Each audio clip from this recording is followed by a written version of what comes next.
दोस्तों अगर आप एक स्टूडेंट हो, कोचिंग इंस्टीट्यूट में कोचिंग के लिए जाते हो, या आप एक टीचर हो, कोचिंग इंस्टीट्यूट में पढ़ाते हो, तो दोनों ही के लिए बहुत ही इंपॉर्टेंट अपडेट सरकार की तरफ से कुछ नए नियम जारी किए गए हैं। तो चलिए देखते हैं कोचिंग सेंटर्स को लेकर जो गवर्नमेंट ने ये नई गाइडलाइन जारी की है। इसमें एक तो कहा गया कि कोचिंग सेंटर्स अब 100% सिलेक्शन या जॉब गारंटी जैसा दावा नहीं कर सकते हैं। केंद्र सरकार की तरफ से इस संबंध में नई गाइडलाइन, नई नियमावली जारी की गई है। इसके अलावा भी जो कोचिंग इंस्टीट्यूट के टॉपर्स स्टूडेंट होंगे ना, उनकी फोटो का इस्तेमाल कोचिंग इंस्टीट्यूट उनकी बिना परमिशन के नहीं कर पाएंगे। पब्लिकली अखबार, एडवर्टाइजमेंट में उनकी फोटो नहीं छाप पाएंगे जब तक कि मतलब स्टूडेंट की परमिशन ना हो। समझ रहे हो? तो ये कुछ नए नियम लागू किए। टोटल 10 बड़ी गाइडलाइंस जारी की है दोस्तों। मैं आपको एक एक करके सभी बड़े पॉइंट बताऊंगा कोचिंग सेंटर्स के लिए। और ये ना सिर्फ कोचिंग सेंटर के मैनेजमेंट के लिए है, बल्कि वहां पढ़ाने वाले टीचर्स और वहां पढ़ने वाले विद्यार्थी, स्टूडेंट्स, छात्र छात्राओं को भी ये नई गाइडलाइन, नए नियम जरूर जान लेने चाहिए। क्योंकि जहां आप कोचिंग पढ़ने जा रहे हो, वहां के लिए सरकार ने क्या नए नियम जारी किए हैं, ये जानना तो आपका हक बनता है, अधिकार बनता है, राइट। तो सरकार ने एक नया नियम ये भी लागू कर दिया है। अब अगर कोई कोचिंग इंस्टीट्यूट भ्रामक विज्ञापन यानी कि फर्जी एडवर्टाइजमेंट वगैरह चलाते हैं, तो भी कोचिंग संस्थान की खैर नहीं, अब 50 लाख रुपए तक का जुर्माना लगेगा।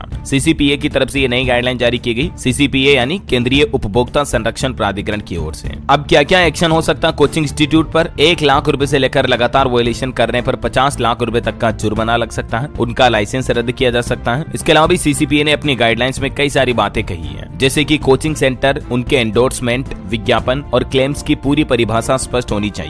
कोर्स से जुड़े फर्जी क्लेम, कोर्स की समय अवधि, free interview guidance program, course छोड़ने के नियम और शर्तें, सक्सेस से जुड़े गलत क्लेम, अलग अलग परीक्षाओं से जुड़े अस्पष्ट और भ्रामक क्लेम, वहीं सीट भरने वाली है, इस तरह की फॉल्स अर्जेंसी का विज्ञापन आदि भी अनफेयर ट्रेड प्रैक्टिस के अंतर्गत आएंगे। कई सारे कोचिंग इंस्टीट्यूट एड में लिखते हैं ना, हरी अब 100 सीट्स लेफ्ट ओनली, तो ये चीजें भी अब कोचिंग इंस्टीट्यूट नहीं कर पाएंगे और सक्सेसफुल बच्चों के फोटो डेटा का भी गलत इस्तेमाल नहीं कर सकेंगे। चलिए एक एक करके मैं आपको 10 ही बड़ी बातें बताता हूँ फटाफट से। ये जो कोचिंग सेंटर्स के लिए सरकार ने गाइडलाइंस में 10 नए पॉइंट जारी किए हैं। पहला, कोचिंग सेंटर्स अपने कोर्सेज, उनकी अवधि, faculty, fee structure, selection rate, examination ranking और रिफंड पॉलिसी को लेकर झूठे वादे नहीं कर पाएंगे। दूसरा, कोई भी कोचिंग सेंटर जॉब सिक्योरिटी और सैलरी बढ़ने की गारंटी नहीं दे सकता है। तीसरा, कोचिंग सेंटर्स बिना लिखित कंसेप्ट के टॉपर्स का नाम, फोटो और टेस्टिमोनियल इस्तेमाल नहीं कर सकेंगे। चौथा, अगर कोई कोचिंग सेंटर किसी टॉपर स्टूडेंट्स का नाम अपने प्रमोशन के लिए इस्तेमाल करता है, तो उस कैंडिडेट की सिलेक्शन के बाद उसकी लिखित परमिशन लेनी होगी। पांचवा, कोचिंग सेंटर्स को अपने कोर्सेज से जुड़े सभी जरूरी जानकारी स्टूडेंट्स को बतानी होगी। छठा, कोचिंग सेंटर्स को ये भी बताना होगा कि टॉपर्स उनके यहाँ किस कोर्स में एनरोल्ड थे, यानी उन्होंने किस कोर्स के लिए एडमिशन लिया था। सातवां, टॉपर्स को लेकर कोचिंग सेंटर्स को स्पष्ट डिस्क्लेमर छापने होंगे। उन्हें ये बताना होगा कि जिस टॉपर को वो कोचिंग प्रमोशन के लिए इस्तेमाल कर रहे हैं, वो उनके लिए किस कोर्स से और कितने समय के लिए जुड़ा था। आठवां, ये गाइडलाइंस काउंसिल, स्पोर्ट्स और क्रिएटिव एक्टिविटीज के लिए नहीं है। नौवां, कोचिंग सेंटर्स को अपनी सर्विस, फैसिलिटी, रिसोर्सेज और इंफ्रास्ट्रक्चर हर एक तमाम जानकारियां स्टूडेंट के साथ शेयर करनी होगी। और अंतिम 10वां नया नियम ये है कि कोचिंग सेंटर्स को ये भी बताना होगा कि उनका कोर्स AICTE,